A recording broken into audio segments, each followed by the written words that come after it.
Ever feel like those really important documents, like the ones with the watermarks and fancy seals, almost like they're begging to be forged? Right. Well, that's what we're diving into today.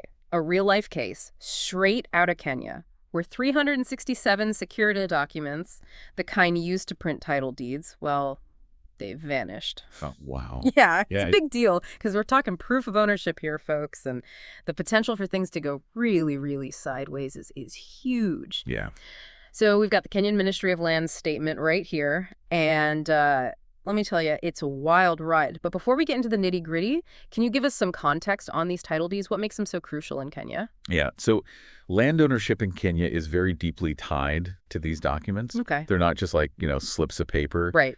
They represent security generational wealth. And really for a lot of families, the difference between thriving and facing just devastating legal battles. Wow.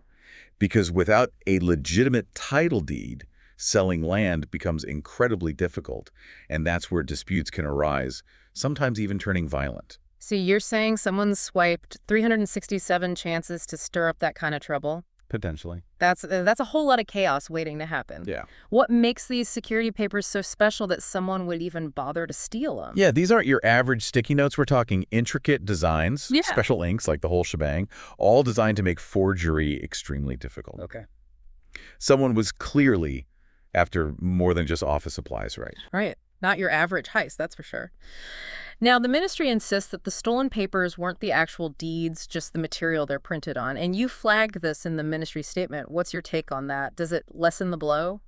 It's a bit like saying, hey, the master key to the bank vault was stolen, but the vault itself is still secure. Okay. Sure, those papers alone won't get you very far, but it's the potential for forgery that's deeply concerning, because in the wrong hands, those security features could be used to create very, very convincing fakes. Okay, so that's where the ministry's reassurance about the official registration process comes in, I guess. They're saying each real deed needs signatures and seals, so it's not just about the paper. Precisely. A legitimate title deed is more than just a fancy piece of paper. It's entered into the government registry with verifiable details, and it bears the official mark of the ministry. Mm. That process is what gives it legal weight. Think of it like this. You can forge a concert ticket, Okay. but without being scanned by the venue, you're not getting through the door. Makes sense. Now, the ministry also throws around a pretty loaded term. Corruption cartels.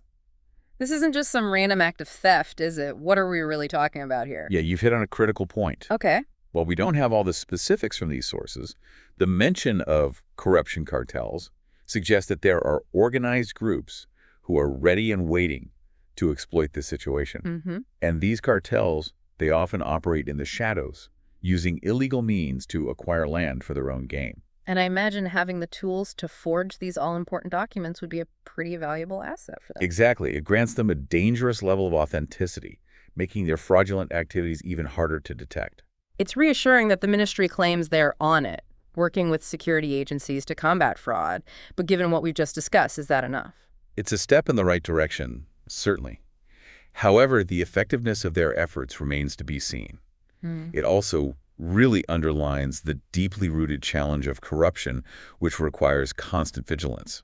This goes beyond just stolen papers, doesn't it? This feels like it speaks to a much larger issue of trust and security in Kenya. Absolutely. It raises questions about the vulnerability of the systems that we rely on, not just in Kenya, but globally. It's true. Think about it. Yeah. The documents that we depend on, passports, birth certificates, contracts this situation, really underscores the importance of having those robust security measures in place and the need for transparency and accountability to maintain public trust. After this deep dive, I'm left with a really big, lingering question. Will they ever catch whoever did this? And even if they do, can the damage really be undone? That's the million-dollar question, isn't it? Yeah. Will this be a wake-up call that leads to positive change and stronger security measures, or will it cast a long shadow of doubt over land ownership in Kenya?